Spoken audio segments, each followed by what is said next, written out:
The hot mess that is junior secondary school is what is a splash today on the front page of the Standard. A visit to schools shows that lack of teachers, slow distribution of textbooks, additional levies burdening parents, and logistical nightmares as a result of the failed disbursement of capitation money, which is hurting learning in public schools. You have a story well fleshed out for you on page 6 and 7 of the Standard this morning. This is what we're discussing, holding court today with Senator Okongo Mogani, Senior Counsel, also the Senator of Nyamira. We have as well Deputy Speaker of the National Assembly, Gladys Boss-Shulei, also holding court with Senator Hilary Sigei, the Senator of Bomet, and Farah Malim, who's a Member of Parliament for the DAB. And before we took that short break, we were to hear from you, Farah, as well, just on the issue of capitation. There is no money, and we've heard the Treasury CS saying, truly there is no money. The CDF will have to be a bit patient as well. We've heard from you that it's coming in drips and drabs right now, so that will get it in tranches, not as a full, wholesome money. But the question of capitation, schools cannot really operate right now, and you're alluding to the fact that there is a problem with this. My issue is, first of all, you're talking about, even beside the money, if you speak to the broader aspect of what is happening currently, there has been a problem, and there is an acknowledgement by the legislators that we need to hark back to 844. I want us just to begin that particular debate. In light of what is happening with the task force, we had the reports given to the president. He took it back. He said, no, there are issues here that I'm not really happy with this particular report. We're not privy to what was in the report that he was not really happy with. But should we go back? And what is the cost of going back to 844? Since we have members of UDA, or should I say all their legislators unanimously agree there is a problem. Should we go back? Well, I think we could go back, we could stay the cost, but all depends on if a serious study is done, a very, very serious study. It's not something that you can, because we have a problem, we have a serious problem, in the sense that... But what we're talking about is just simple, symptomatic of what is... Well, I have never been convinced on the CBC myself from the beginning. I've never been convinced on a child making up his mind whether he wants to become an engineer or a doctor when he's standard 3 or 4 or 2, whatever it is, or even 6. Or even, you know, listen, I come from a family that has got a good number of doctors. And every time I ask my daughter or my son what she wants to do, and especially she says, look, I have to get exposed first before I can make up my mind. At that level, they have to do their internship and then work as MOs for a good number of years. Then they make up their mind whether they want to become pediatricians, obstetrics and gynecologists, or they want to do cardiology, or whatever it is. They want to choose whatever bias they want to choose. And you're asking a child of that age where his potential is and see where you can take him. No. I first trained myself as an engineer. I realized much later that this was not my area, and I changed. And you know, but we never had. We never had to a politician. No, I'm not a politician. I started other things. I know. Yeah. So basically, what I'm trying to tell you, and you're right. And as a politician, that's where the potential was. So to ask a child very young, where is your potential? And you know, it's more or less like this nonsense right now happening in the so-called developed world, where children who are in standard 2 or 3 and the rest of them are told you're sexually neutral, you're gender neutral. Sorry, you're gender neutral. So you feel better. You know, that nonsense has to stop. And I think we have a problem also in the CBC here.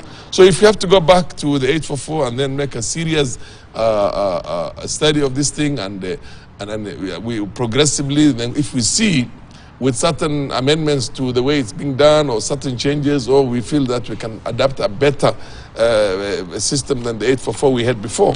I remember when we were going for 844, it took us more than 2 years or 3 years. When all these things, everybody had to internalize. The thing went all the way down to the grassroots, the villages. People were propagating for it because there was the issue of skills that time. You know what I mean? And that these children are going to end up with good skills. By the time they come out of the Form 4, they'll be able to do their own things, you know, open up the small workshops here and there, which of course never happened. So we need to be internalize this much more than we have done so far. And if we're going to abandon this confusion right now and go back to 844, so be it. I have absolutely no problem with it. I've seen a few people who say, oh, it's a fantastic system, but you have to convince me. And if I, a politician, has not been convinced, what do you think of the very ordinary people there? But one thing that disgusts me is exactly what you're saying, Gladys Shulei, Deputy Speaker, was saying. How do you put up a child who is 12 years old in a school with a child who is 17, 18 years old? Standard 6, and then you say it's a junior secondary school. If they used to do in other places, we've never seen that in our country. I remember when we were up to standard 7, we actually realized that let's extend the primary school by 1 year and put 8 for 4 and put it to standard 8. Still thinking that we're basically convinced that you need a certain element of maturity beyond standard 7.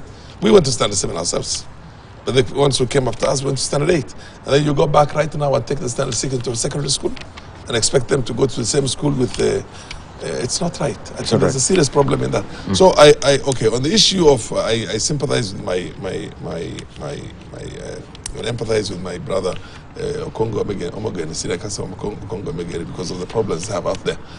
I must admit, I don't know how many students they have how many students there are. There's pupils and students. I want to presume that the secondary school, primary schools are called pupils, and the secondary schools are called students. Yeah. The last time we checked. The last time I checked, I don't know. Yes. For the first time. Yeah. Although when you again go, that's how it was. Yes. Although when you go and finish your law degree, you go to pupillage. So you come back. You come back to be a pupil again. Yes.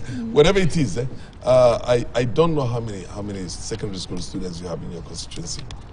It all depends on. They have a small area, thoroughly populated with, I don't know how many hundreds per square kilometer. We have constituencies that are the size of Central Province ourselves. You see what I mean? So one compensates for the other as much as possible. And then the other thing is, how much have your members of parliament dedicated to bursary? If you have dedicated, let's say, the maximum you're allowed by law. And I want us to change that, by the way. Parliament has to change that and take it up to 60% because infrastructures, most of the infrastructure are in place.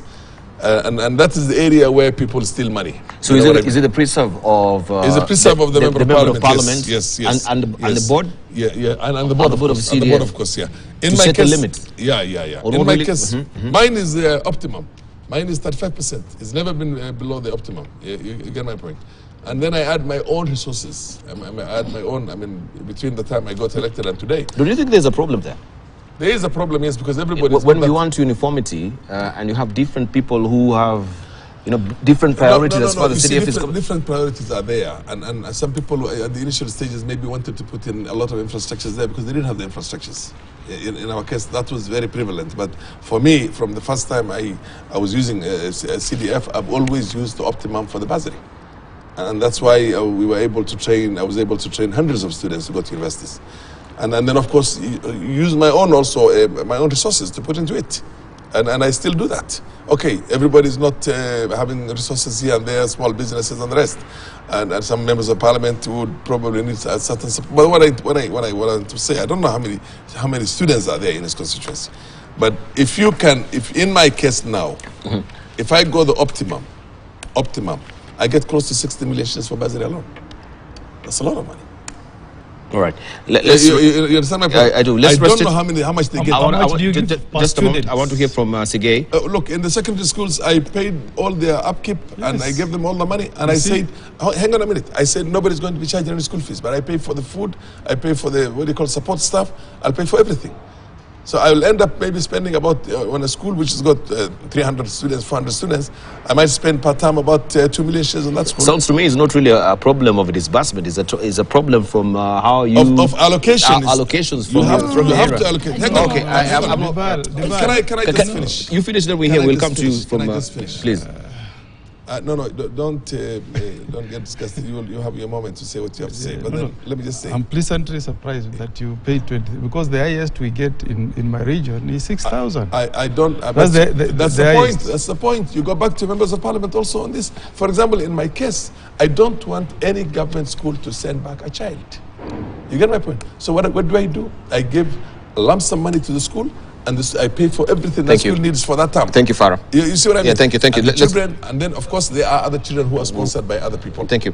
Can I just finish? There are other children who are sponsored by other people. Now, let me give you one problem with the bursary things, and one has got to be very careful. One, I would subscribe to the concept of saying let's increase the budget, the bursary by another maybe 2%. CDF. I would also subscribe to saying that let's remove the capping on the bursaries. Because many members of parliament do not need to put the additional infrastructures the way they want. So if you can get 60% of that money for bursary alone, and you have 100 million shillings for bursary alone, he will be able to sort that problem out. Right. Why don't we immediately, as a matter of urgency, as members of parliament, go back to parliament? Thank you, Farah. Now and change the piece of legislation ourselves. Indeed. I think there's a lot of things that we need to change. Discretionary, which means in the areas where they want more physical structures, they can go up to whatever they want. But you have then a limit of up to 60% use on bursary. Thank you. Sige, on this, and we have the government now disbursing, is it 597 there are a number of billion. Yes, which is actually the highest compared even to last year's. Compared, yes, indeed. On bursary? 7 billion. No, on education, the Ministry of Education. Oh yeah, the Ministry of Education. Fund the JSS. I think that will be tabled tomorrow. Because that's what the papers are saying. But then let me just also add my voice to the fundamental problem that we have. And it's true we have a problem with the CBC. As it's been put by almost everyone across the board. And this is part of the teaching problems and challenges that we have, especially on an inherited program that had its own challenges from the beginning. The whole story never had the buy-in of the entire government, the public, because whatever views that were put in by the public in the course of its public participation were never considered. The period within which it was implemented still had challenges. And that is why we are saying, though we have got the need to change our education system from 844 to CBC, because it has its own advantages as well. We cannot just literally dismiss it as a whole and say it's a bad system. It is not. But there are challenges which we must face and face them head on. One of it is, of course, the implementation. The timelines within which it was pushed for implementation was just wrong. I remember when Professor, the late CS Education Magoha was rolling out, running with structures. The way we were just saying, you cannot invest 100% of resources available in infrastructure without investing in the software. And that is what we have said. And that is why it's very important to say, though we still trying to build on the proposals which are being made, there is supposed to be a timeline within which we invest on infrastructure.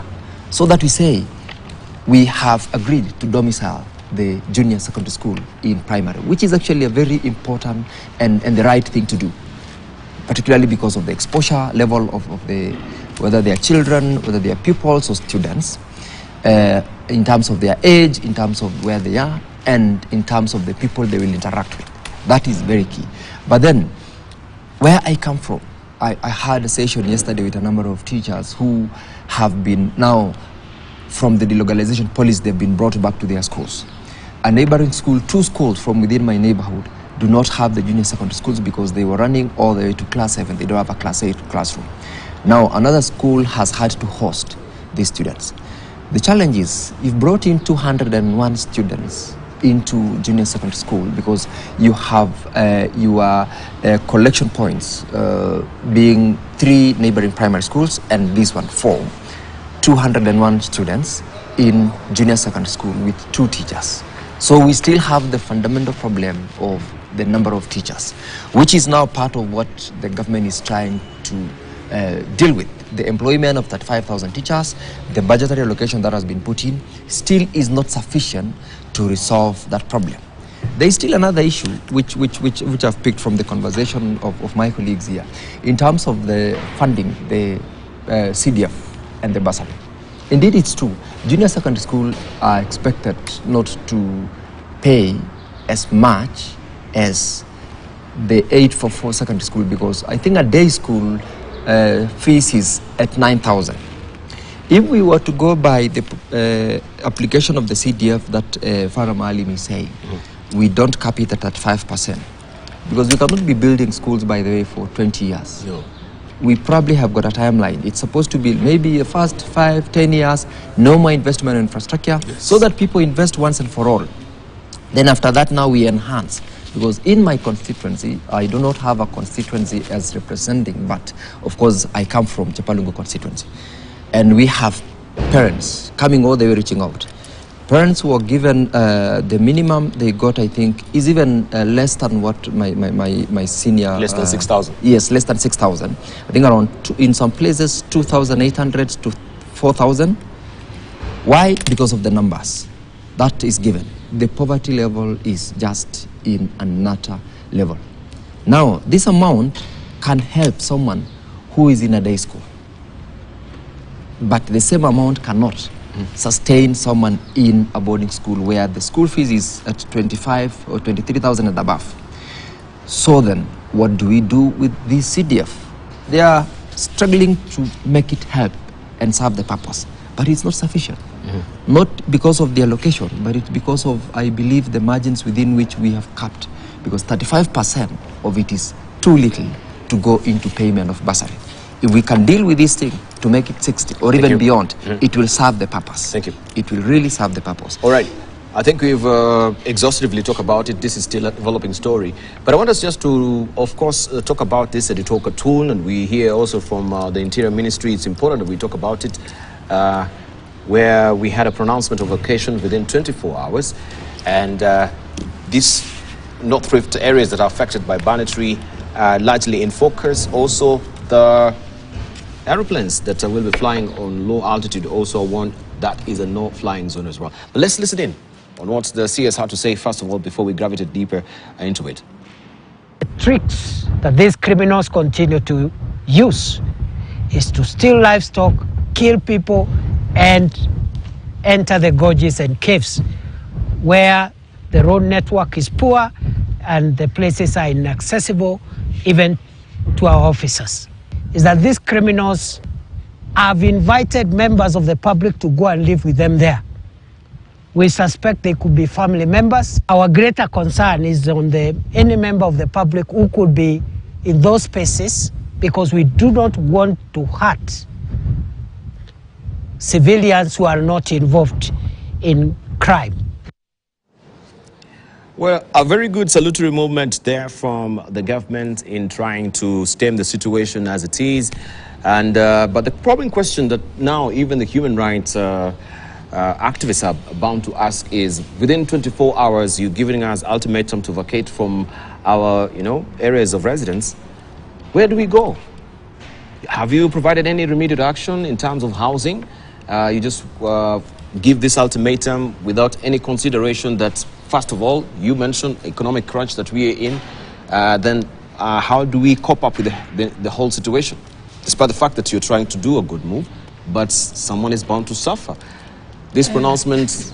I think if human rights activists said that, then they're just making the assumption that the plans for where these people will stay has not been made. The reason why the military is there to support the police force in this operation is that the military are able to do temporary housing very quickly. They are able to transport and deploy food. Which they have not done yet? They have no, that is already ongoing. That's already ongoing. The problem with the media is you assume that only what is said to you in the media is everything.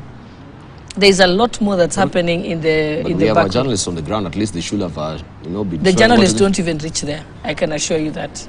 The journalists cannot reach where the military are reaching. That terrain is so hostile, so the rest of you sitting here in the red carpet cannot begin to comprehend how that area looks like. It is completely impossible. The only people who actually know the area are the locals. The locals, and including very young people, can walk for hours through that terrain and get to higher ground or to the safer ground. So they're being told to get out of the gorges, to get out of the valleys, certain distinct areas where they know the bandits have been hiding among the population.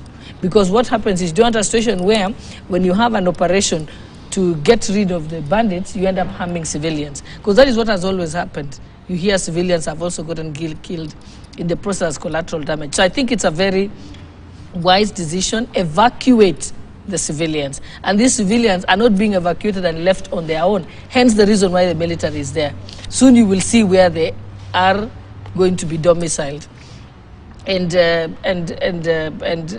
everyone knows that the the bandits, the reason why they've thrived and survived all this long is they live among the population. So once the population gets out there, but also it gives an opportunity for the problem to be solved once and for all. If you talk to anyone from those areas, they'll tell you one of the biggest challenges has got to do with a historical problem, where there used to be certain areas in Kenya which were called they were not viable areas.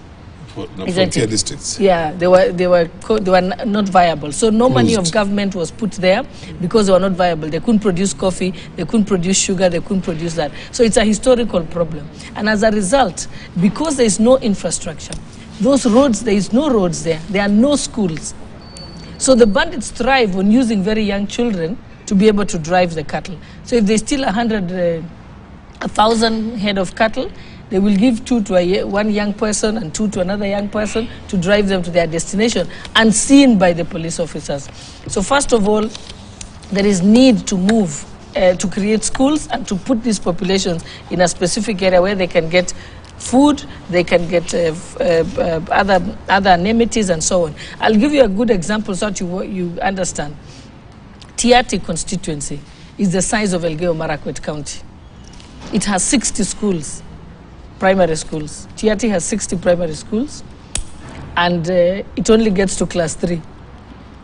60 schools, but they only get to class 3. Elgeyo Marakwet County has almost 700. Has almost 700 schools, and they are going all the way. Reason being, historically, there was a government policy from the time of independence not to invest in what they call the northern frontier districts or the non-viable districts. That means because you are dry land, you are arid and semi-arid, you could not produce anything, you had no potential. So they were locked out. So that is why banditry can thrive there, because there are no roads. The police cannot get there, especially more recently when the police lost their air wing to the military. Now, that's why the military has to support them, because the military have firepower and the military have superior weapons. Because these bandits have better weapons than our police officers. Hence the reason why it was important to have a joint operation. In fact, if you listen to the members of parliament who come from those regions, they've actually asked that the president deploys the military fully. In fact, they have said, let it come to parliament, we are happy to pass it, because they understand that once you're able to get the population separated from the bandits, then it's easier to fight the bandits. Okay. Okongo Mogeni. And by the way, let me correct your headline. Kindiki, a new threat to eliminate bandits. How is that a threat? It's a new directive or a new order. All right. So I think you need to check your English. Because it's sensational. Kindiki, a new threat. He's not threatening to do it. It's his job, and he must give orders or directives to eliminate the bandits, and it is his job to eliminate. It's not a threat. Go back to my he must eliminate the bandits. Yeah, so Kindiki, a new threat to eliminate bandits. Yes, hot mess in junior, secondary. Actually, what is happening is not a hot mess. There is a lot of conversation as to, for the first time, everyone is engaged. You know, before it was a project of the ministers and the ministry and their president. Now, this is a conversation with teachers, with parents, with leaders. So it's not a hot mess. It's heated consultations over junior secondary. We are taking it from our bird's eye view. This is our perception. You were actually there, and they will normally say... No, but the choice of words. The choice of words. Yeah, but this new threat is to the bandits. No, I think the thing, it's not no, bandits must just be eliminated. Why are you threatening them? Why would you don't threaten a terrorist, you take them down. This will take another debate. You take them down, you don't threaten them. You have a new editor. But you don't have to actually wash my dirty linen in public here. You can actually... No, I'm helping. Anyway, let's hear from Congo Mogeni. Yeah, I mean, first, I like that outfit.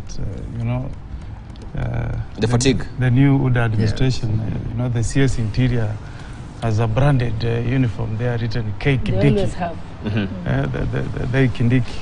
And you know that... It's snugly fitting to the job, so you have to... And you know, that's the beauty of at times having reforms and coming up with a new constitution. I don't think if we were still under Moi, CS Interior would have appeared on TV with that kind of uniform. So we have come a long way. Now there is freedom. CSS can be innovative, stylish, which is good. But Dibal, we want to support Kindiki, of course, in fighting banditry in the country. But we also have to be sensitive that in doing so, he also has to respect the rights of Kenyans, more so the human rights of Kenyans. We don't want children, women, elderly people, to be caught up in this. Really, I mean, it's extremely unreasonable to give people 24 hours to vacate. And I think we have gone through this before. When the late President Moi, in 1984, unleashed the military in Wajir, is it called Wagala? Wagala. You saw what happened. Because, there is a difference between a military and a police. When you unleash military on citizen, they don't know where to stop. Because their training is go clear, hand over the site. So it's not something that we should take lightly. And when you're saying talking, that's the directive? I mean, what I'm saying is... You're speculating. No, Gladys, me, I'm not here to be... I'm not in an English classroom. I'm just expressing a view that 24 hours, to me, that's my view as Okongo Morgan, 24 hours is a bit unreasonable. We want this problem to be tackled, but let's tackle it in a manner that we are also not punishing that the cadre of Kenyans have mentioned, children, women, the elderly, the sickly in that region. And remember also, as you are doing this operation, because I think this is basically an operation, you are telling us that there is, you're not going to draw a difference between the bandits and those who are maybe harboring them or living with them in that vicinity. The best thing to do, Dibala, I think, is that we should first secure the citizens. Move the citizens out, extend maybe an amnesty, tell them to report to a certain camp. Once you're sure that your citizens are secure, they are housed, you have made arrangements for those who are sick to get medicine, food and everything, then you can give the ultimatum. But it should not be the other way around. Even if the way Madam Speaker said that the media cannot access that region. But we know, even if you came to my place in Yamira and you told my people to vacate a region within 24 hours, I mean, it's not possible. Where are they going to? Unless you have opened a place, you tell them, report to this place, we have food there, we have shelter for you, then you can say that is orderly and you're also putting a human face to the operation. Otherwise, we are going to do an operation that will leave a lot of destruction behind, a lot of suffering, which I don't think is the intention of the government. So it's a good thing. The new policy to eliminate banditry is good, but let's do it in a manner that we also respect the rights of the citizens who occupy that region. Right, 24 hours, as Okongo Omogoni is alluding to, it's a very short time to actually make vacation, access where you're actually going as far as, amenities are concerned, schools are concerned, with all this temporal structure that you're telling us that Gladys Mostrole is there. 24 hours truly, humanly speaking. And you mentioned yourself that even reaching these terrains, there's no infrastructure, accessibility. There's a refugee camp. Have you seen how they even move? if you give them a whole month, even if you give them half a year, what difference will it make? Just dead people. I'll tell you that sometimes none of you understands how these things work, including Shole. Shole comes from the high potential Kalenjin part, which basically is not like where the Pokots and the Turkanas and the Samburus and the Somalis live. Those were called the northern frontier districts. They used to call them Suk. By the way, Pokots were not called Pokot. They called them Suk, which is derogatory. And it was closed. Then Kenyatta comes in, and then they have what you call the sessional paper number 10 of 1965, which is extensification of investments in high potential areas. Intensification, sorry. You put more resources to the areas which has more potential. Effectively creating an apartheid in development in here, saying those ones should not be developed. So they were never developed. So that place is exactly the way the colonialists found it and the way the colonialists left it, because the colonialists also used it as a buffer zone, the northern frontier districts as a Even buffer with the zone. advent of the devolution. Yes. So devolution has been abused a lot, I can tell you. It's made a little bit of a difference, but highly abused, highly abused. Those people, you would have expected them to really pick up devolution and run with it and make sure that they empower their people. That place does not need military power. It doesn't need the kind of firepower that they're taking there now. No. It needs a soft power. It needs people to go in there and change the society's attitude towards this. And it's very easy. It's very easy. Dibal, in 1993, 93, 92, when I got elected, 93, I came in here, we had 65 students from our region in the whole of the universities in this country. We were that much marginalized. When I sponsored an affirmative action motion through quota systems, although I was in the opposition, the late president and the late Biwot, when they listened to my, what they call a presentation of that, they said, we're going to support this. This is for, we must develop those areas. And you can't believe it. In the first year, we took 550 students into, because the grades were lowered for those students. Yes, I we took them to institutions of higher learning. From 25 students in MTCs, I took 350 students in 1 year. Today, there are 100,000 boys and girls from our area who are in institutions of higher learning in this country here, doing university education. You can change it. In 10 years' time, you can turn Pokot and Turkana and all those places into literally the best educated and the safest part of this world. We have a problem in security in the Eastern Province now, not because it's an internal thing, it's because of the problems in Somalia. It's Al-Shabaab from across Somalia. But internally, our people are the most peaceful. This is the only area whereby you lose your cows, your cows get lost, 50 of them, 100 of them, and somebody calls, sends a message and says, I have the cows which have these markings, and you brought your cows and your camels. Rustling, animal rustling is no longer part of our culture because the people's lives have changed. So what we need to do is that, supposing you tell them, moving within 7 days, they're going to put those things in what a feature, in whatever they're going to put, they're going to go there with the population and work with the population. Wherever the population is taken, they will go. These are not foreigners. These are not people who are organized in units and staying in a place. And they are not moving 1,000 cows, for God's sake. Gladys, get these things into your minds. They steal 50 cows, 100 cows, and they share between themselves for dowries and everything else, and they need it. And there are no big politicians who are financing these things with a lot of money, and the cows go there somewhere, and the cows are again capitalized and becomes cash, and somebody is a multi-billionaire. Who is the Pokot who is a multi-billionaire, or Turkana who is a multi-billionaire? Tell me one of them who is even a millionaire. None.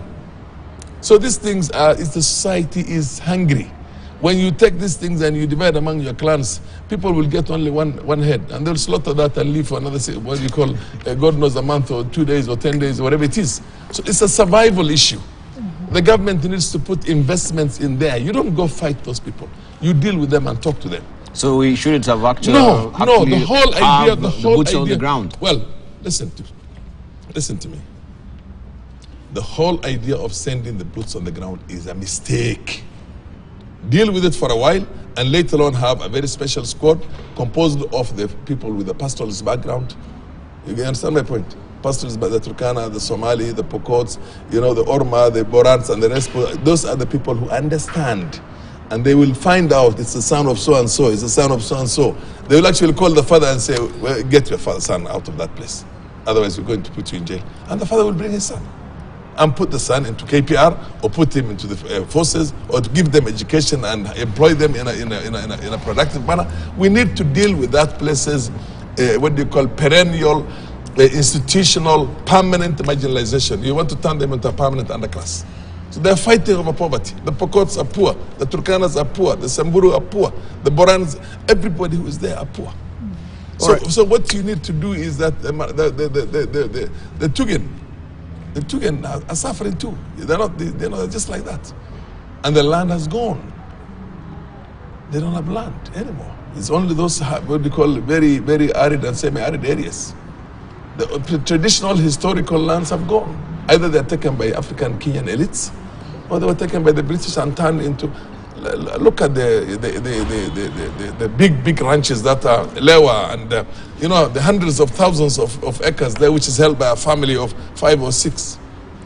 And those what you call Mkogodo Masais, those what you call Samburus, they have nothing. Those Turkanas, they have nothing. And they move from one end to the other end. Thank you. So what we need to do is that I want the president and anybody who's watching us to listen to this seriously. You try that hard way, the way you're doing it, you're destroying this country. You're destroying a section of the population, and it might never stop there. Let me tell you one thing, because they will mesh into the population. You will never find a target. You listen to my point? Even if you kill, you're going to kill the wrong people. You understand it? And the problem will always be there. Thank you. All right, Hillary, so you think this is a soft issue problem? It is not. Not hard power. It is not. I want to agree with Farah, but not wholesomely. The approach that the government has taken is right. The challenges, the basis for the situation we are in, the explanation by Farah is okay. Why? Because there has been a very long time marginalization. But then again, the approach that Professor Kindiki and team in the security sector is the right thing to do as at now. For two reasons. One of the things that the Deputy Speaker, Gladys Olay, has said here is that terrain, Jebal, is not a place you will go. You will be taken in there as a media person or any other person, even a security trained person. You cannot access the hideouts, the terrain. It can only be possible by the locals. And that is why when Farah speaks about the KPRs, it is probably the right way to go in terms of ensuring that even the police officers who are being deployed there can only be the guys who knows the terrain. You cannot take a guy who's been in Kawangware here all his life, who went to school and went to Kakamega or any other place other than that region, who's gone to Embakasi as a trained officer for 6-9 months, passed out. He's a trained police officer or JSU or whatever force they're coming from. They cannot survive from that terrain. We all need to start by having the people who have been, they come from that terrain, they can easily understand how to go about it, they can survive the harsh weather condition, and of course now would be able to run the assignment that they are given. That approach by saying 24 hours could appear too short, but right or not, they need to be helped. The people living there indeed need the support of the government. They're actually the ones who are supporting the government. They are dying. We have, I have the poorest in this country. Yes, I have in one occasion gone together with the CS to a section of Elgeyo Marakwet when there was some banditry and attack there. And the public are saying, if you tell us today we will be peaceful if we leave this zone and stay here and take care of the banditry, we are happy to move on. Okay. That one is not something that the government is forcing on them. It is an idea that has been identified because you have identified that this is the zone where there's a hideout. This is where they keep their weapons. This is where they access this, because they would actually use the worst terrains where they themselves know it will be very bad for the police to access them. And they're saying, look, help us. We can move from here so that we can pacify this area. And that approach, Farah, is good. The only thing is it shouldn't be long-term. It should be a short-term thing, but the long-term idea that the government should do is to invest in those areas. Let's change. Let's not have them to be like, we can only survive by keeping cows. Thank you. Right. The moment you do that, to invest. I just want to mention. Invest by building schools, building the roads, and letting them know that it's not only by this livestock that you can survive. One of the things if we were to do is, if we have institutions like a training camp for police officers there, you see the security personnel will be closer to the people, and end of it all, the KPRs and the people living there will be part and parcel of the security apparatus. Because they have, you know, let me tell you, Dibal, we had a similar problem one time in Garissa, and I was a politician in the same way I am now. I'm only talking about 2000. And we could not move out of Garissa. There were bandits everywhere. It was an offshoot of what was happening in the neighboring countries, because the arms, the weapons got easily into our place. And there was a guy who was taken, Moi's time. Swale was taken there. A fella called Swale was taken there. And Swale we discussed. We invested in intelligence. Find out who are the boys who are doing these things. And a whole list of all the boys from all the sub-clans was found. And then we just called the heads, call so-and-so, call so-and-so. It's me who was calling him every day and telling him, do this, do this, do this. Do you know what? In 1 month's time, it became the safest place in the country. What we need to do right now is not what we are doing. What we need to do is to invest in intelligence, to say, bring your boys, they're going to be given amnesty, they will be given employment. You'll be surprised. 2,000, 3,000 Pokot and what you call Turkana and Masais from, you know, the Kogodo side, and Samburu, Rendile, and Gabra, all of them will be there. Thousands of them who just do these things right now because they have no any other livelihood. Thank you. You understand my point? Thank you. So the way to deal with it is to consult us. Right. But when you go in there right now with a firepower like that, it will never work out. It will never work out. True. Allow me just to buttress what is just said. When we went on that visit, you remember the 2 girls who were killed in Elgeyo-Marakwet? That was the time we actually had a site visit. And the people there were saying, we know the people who are involved. It's the son of so-and-so and so-and-so. That statement alone is a confirmation of the fact that we can actually identify by relating with these people. You give them amnesty. You buy the guns from them and tell them how, okay, this is your gun, take 50,000 shillings. Amnesty has not worked. Is it the first time we're really talking about amnesty? There's a way to go about it. You can't do it yourself because you have never lived in that. It's like me trying to sort out the problem of lands in Luya land. It's going to drive me crazy and I'll never understand it. Because we never had those kind of problems, you know what I mean? Or an issue with your marital issues between one snatch and the wife of the other. Because we don't have that ourselves. It's not in our culture. You get my point? Yeah. But allow me because I'm going to Yes. Or issues on fish. Yes, sure. There's a conflict on fish. And how do I handle a conflict on fish? You know what I mean? Yeah. Gladys, you want to I chime in? don't know it, even if I'll I'm jump in the because best. I'm Yes. Yes, we're winding up the show. Absolutely with the Honorable Farah, what he says. He understands the problem. It has happened in its community in the past. But what we are saying is at the moment, the bandits need to know they have nowhere to hide. Yes. Hence the need of the... And remember, the presence of the army is not the army under their own command. The army has not been deployed. The army has gone in to support the police force. The police force have had a crisis recently. Since the time their air wing was moved to the military, then it became difficult. They can't call the shots and say... The air wing was moved for maintenance purposes, or why was it? For maintenance purposes, but then it becomes difficult when they can't make their own duty roster. So that became a bit of a challenge. But now with the military being there, the military is able to help them. And remember, because you cannot walk in that terrain at the moment, you cannot send your police officers on ground, because that's how they got killed, is that you must have air support, so that you can be able to view from the air with safety and not exposing our police officers. So yes, it's a temporary solution. Hence the reason why it's not, they didn't ask for full deployment of the army. But of course, if it gets worse, the deployment of the army also is that, remember, the army are able to build schools, they're able to drill boreholes, they're able to transport and distribute food, they're able to set camps. Remember, they are at war, they can do it in a couple of hours to actually set up temporary housing. So even having these people move out, let me tell you, they are so desperate. Because when the bandits attack, those people will trek for continuously for 24 hours to safety, with everything they own on their backs. So they're used to that. So telling them to move may sound to you here in Nairobi like a tall order. But remember, when they are attacked and they have to run away, that's what happens. You've been watching the pictures of the refugees in Congo. Can you see how much miles they can trek in a very short time? Why? Because they fear for their lives. But these ones are being told, you're not on your own. You will be given support to set up camp and ensure that you are protected.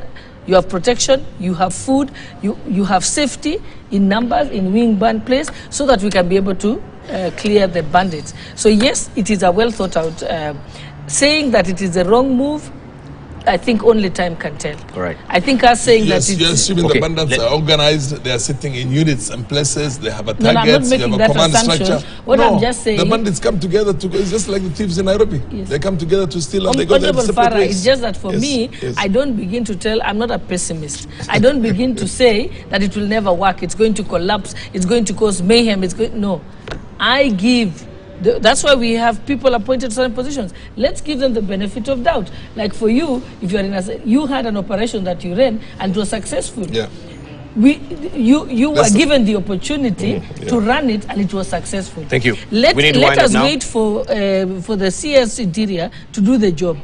If he then fails, then we can talk about it. But he has not yet failed. Thank you. Surely, let us be positive and give them an opportunity. Indeed, I agree. So we're winding up. Thank you for having me. Yeah, thank you so much. But before you go, all of us who are going, I just wanted to find out from the Senate, from the National Assembly, not recess, actually, you're resuming tomorrow.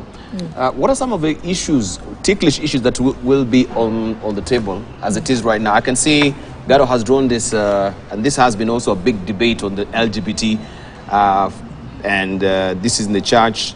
But I know Peter Kaluma has this on the floor of the House. Maybe it's a draft right now. But what are some of the issues that we should be looking forward to this week, to hearing from the National Assembly, to hear from the Senate as well? I think the biggest issue before Parliament is actually the budget. The budget itself. Yeah, the budget hearings that are ongoing. The budget policy statement is out. What you people saw was the supplementary budget, but the budget for June is the one that's being worked on. Committees are very engaged. They are extremely busy engaging with the various institutions, the various institutions and the ministries and departments to be able to work on the budget. There has been a lot of consultation relating to it, because remember there is budgetary cuts, but at the same time there has to be a focused budget being placed in places that can push economic transformation, because that is what is a crisis at the moment. So any monies that is being put in any part of the budget, and I think, and members of we have had meetings with the chairpersons, and everyone is clear on that any budgetary allocation must be geared towards economic transformation or alleviating poverty and hunger, and also ensuring that we don't have a situation where we'll have another drought, or we are not able to mitigate the challenges of drought. So there's very clear clarity. If you see that, what people see in Parliament, actually almost 80% of the work is done in committees. Thank you. Yeah, not on the floor of the House, and that is what there's a flurry of activity towards that. I know that there is also going to be the big constitutional amendment bill that is coming before Parliament to entrench CDF, the National Government Affirmative Action Fund in the Constitution, the Senate Oversight Fund, and also the position of leader of majority. So far, we have passed the first step, which is on Thursday. We had successfully amended the standing orders, which now reserves that the cabinet secretaries have 3 hours on Wednesday to come and answer questions in the House. Thank you. Right. Thank you. I think the Senate Oversight bill and the budget now should make Senator Kongo Mogeni happy. No.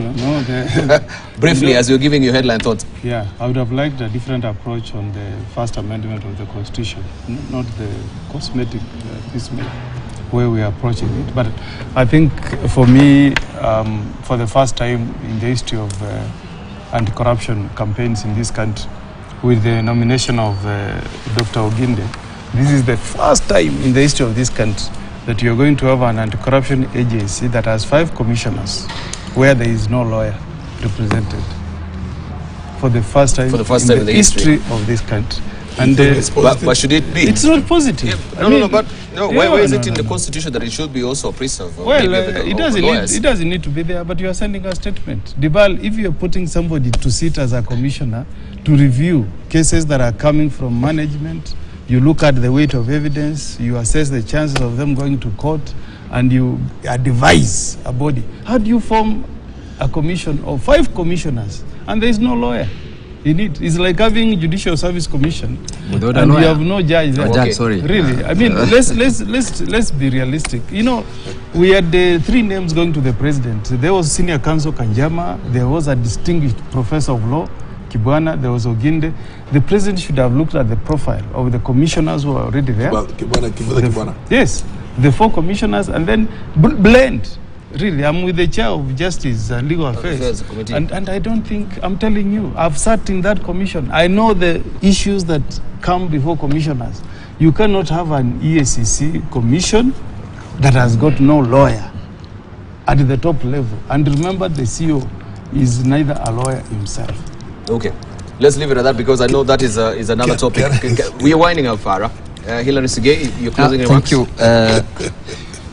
Let me, Ogini is a very distinguished doctor from his field as a church leader, and we have for a very long time read his excerpts from the media.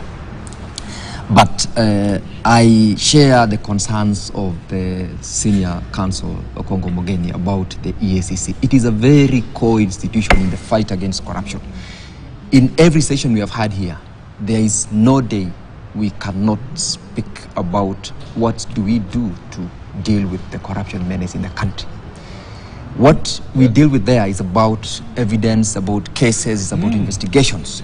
We need a lawyer. I hope there is still an opportunity to remedy this in the structure within. We can have Oginde as a chairperson. I believe the president must have had a reason why he put him in there, especially when he had 3 names.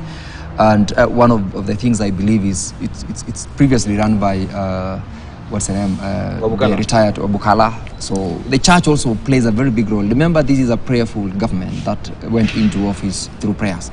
I believe it must have been a reason, but I know we have an opportunity. Maybe the president also is living up to his promise that the church will be lastly, in the administration of this country. Lastly, so we're seeing it. Yes. We need to wind up. Lastly, I'm being hounded on the studio. Okay, fine then. I wish you all a very nice week. I wanted to comment about the ad hoc committee of the National Assembly and the Senate that is coming in to probably deal with the issue that the Honorable Gladys Sholay spoke about, the constitutional amendment. We from the Senate have also our own issues and concerns about it, and in the course of this week, I believe we will be having it as one of the agenda items to deal with, so that we have our text in what is going into that proposal by the National Assemblies. Thank you. Afara is a lawyer, and he doesn't have to actually toot his own horn that he is a lawyer. So we don't know how some of these people who are actually in the commission are intimately acquainted with the law. Briefly, we are winding up, Farah. Let me tell you one thing. 20 seconds. One of the biggest problems we have in our constitution is that the lawyers messed it. This so-called committee of experts were all lawyers except one person.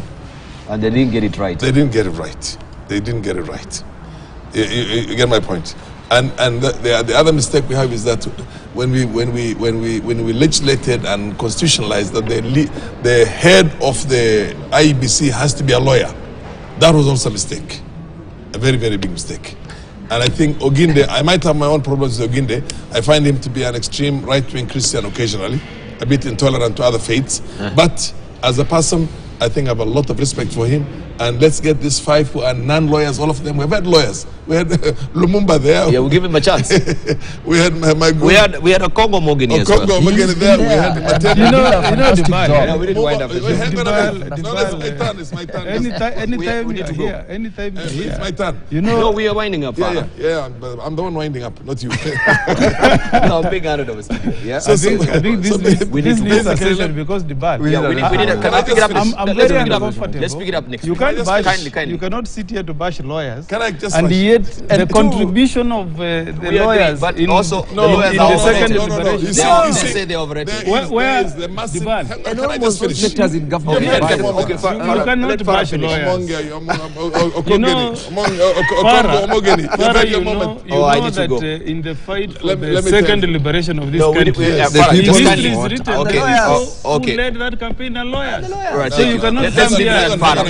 You can't tell us that lawyers are overrated. I've heard you. Listen to me. As I'm not doing what do you call a blanket, what do you call a condemnation. But I also want to disabuse the fact that lawyers have a serious problem in this country. Thank you. Let's leave it at that. Can I just finish? We will pick it next week. We'll pick it next week. Can I just finish? Let's have these people. Let's have these 5 people there now and see what difference they're going to make. Thank you. It's a good place to leave it at. So we'll pick it up next week on that because, as you say, lawyers are overrated here. Yeah, there's a sense of entitlement with the lawyers as well. So thank you very much for watching Standpoint. We carry, of course, the same conversation next week, and we see that how it pans out as well. Thank you very much for your valued company. Don't go away. Sports Chat is coming up next with Jeff Monk.